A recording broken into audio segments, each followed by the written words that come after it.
Nem toda a vida é feliz. Sempre fui sozinha. Meu parentesco, filha da feiura, irmã gêmea da tristeza. O lenço no rosto sempre foi meu refúgio, um pacto silencioso com o mundo.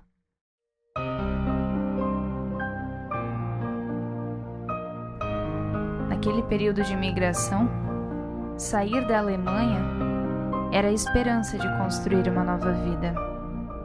Para mim, era a certeza de fugir da que tinha. Num ato de desespero, supliquei, e pela primeira vez, encontrei a ajuda de quem sequer me conhecia. Mas mesmo quem por piedade me ajudou, sentiu a dor da repúdia.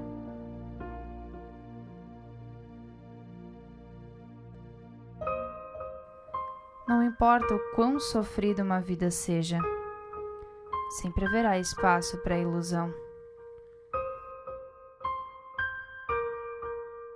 Quando você convive apenas com a dor, qualquer ato mínimo de respeito vira sua maior alegria.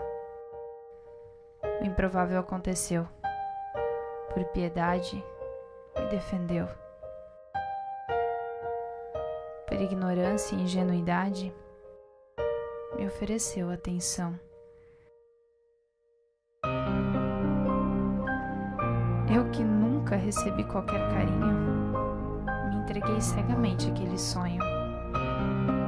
Acreditei que poderia ser diferente.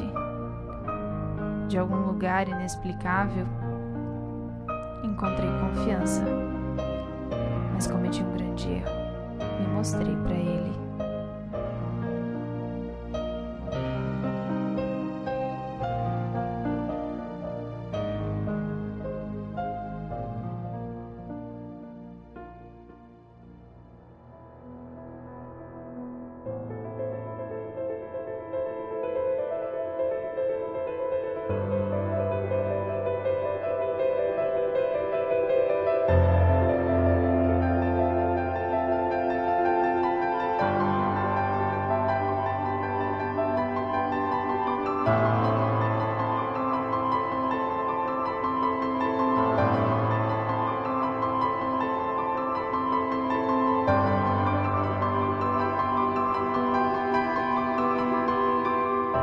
Eu sou Catherine, uma enteada da natureza.